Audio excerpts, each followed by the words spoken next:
ever had the opportunity to have an in-depth, mutually respectful conversation with someone who self-identifies as either an atheist, meaning they do not believe in the existence of any sort of higher power, or an agnostic, meaning they believe that there may be something out there, but they aren't sure as to what it is. The conversation almost always comes around to the problem of evil. If there is a God, why do bad things happen? No one can deny that that is a very good question. One look at the newspaper or the evening news or a glance at the internet, and it seems as if we are bombarded by bad news. Did you know that it has been nearly 1 year now since 200 girls were kidnapped from their school in Nigeria? And last week, 148 college students were murdered because of their faith in Kenya. And here in the USA, there were at least 40 separate school shootings in 2014 alone. And for those between the ages of 15 and 24, the third most leading cause of death is suicide. And there are almost 49 million Americans, 16.2 of them children, who do not have the adequate means to receive enough nutritious food on a daily basis. And there are plane crashes and war and big hole in the ozone layer. Sometimes it seems as if this world is just full of bad things happening. And just when we think we can't take anymore, there is more. Will faith and reason answer this existential question of why bad things happen by sharing that God, in God's infinite wisdom, chose not to make us mindless puppets and robots. Because mindless puppets and robots cannot love. So instead, God gave us the gift of free will. And with that comes the ability and the capacity to do incredible works of good. But by the definition of choice, then it gives us the equal chance of having the choice to do evil. And we confess that in our sinful nature, we do not always do good. Even with that explanation, one cannot blame another for putting out their request. If there is a God who is good and loving, show us a sign.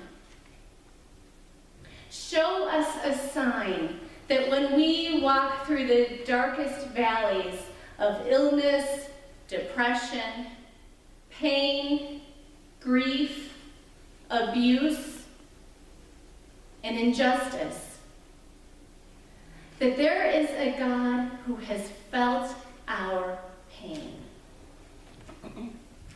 Because if God simply created the world and then took off and is watching us all from a distance, that's not a God I can believe in or worship.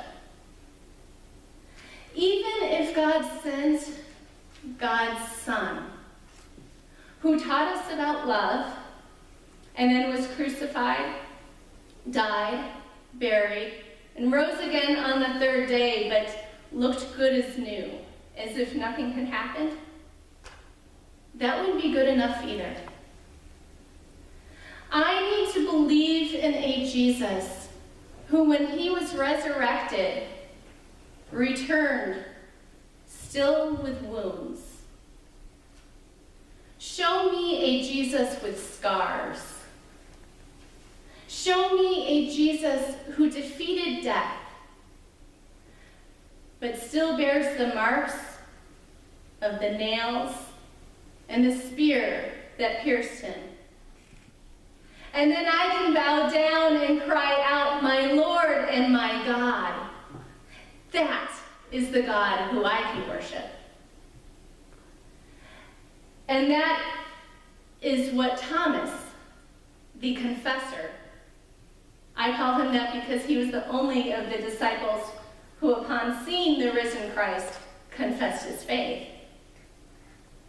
That is what Thomas insisted upon also. Sometimes I wonder at why the name Thomas or Tom is such a popular one. I mean, this apostle's name, we seem to drag it through the mud whenever we recall this story from John's Gospel. And when we encounter someone who is skeptical about a truth that we believe should be taken for granted, we label them a doubting Thomas. And it's not meant as a compliment. And this story is often referred to as the doubting Thomas story, even though the word doubt isn't really found in it. The word in Greek is unsure or unbelief. And we can't really single out Thomas and blame him for that. If we look at the beginning of this story, the other disciples were huddled together in hiding. They had heard Mary's story. She had shared with them how she had seen the resurrected Jesus. But apparently this very, very good news hadn't made such a great impact on them because they were still scared for their lives. I think it is clear that the other disciples did not believe until they saw. And I don't hear anyone ever calling them the doubting disciples. Well, if you listen closely to what Thomas says, he doesn't ask just simply to see Jesus. He says, "Show me his scars." As one of my beloved former seminary professors, the late Robert Smith, once wrote, John is using the story of Thomas to declare that a Jesus without wounds, a Jesus without the cross, is not adequate to meet the deepest needs of humankind. If Jesus was crossless, if he was unwounded and merely powerful, well, then believers could look to their own successes and privilege and power as signs of God's approval. And that's just not the way it works. Thomas was the one who got it. Thomas was the one who understood that we need a God who is willing to take on the wounds of God's people, to bear our burdens, to carry our pain. If Jesus did not have scars, then how could he grieve with us? How could he experience when we feel rejection? How could he suffer with us? How could he cry in silence, in secret with us? If Jesus was resurrected and returned but bore no marks, then our human brokenness would merely be watched and observed from a distance by a crossless God. But Jesus does show us a sign. When Jesus came to Thomas and told him to put his fingers in Jesus' hands, put Thomas's hand in Jesus' side, Jesus shows us a sign that in our darkest hours, when we are full of fear and we have no idea what to believe, when the bad things are happening,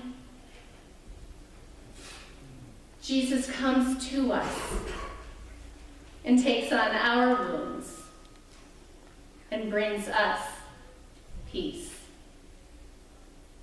Amen.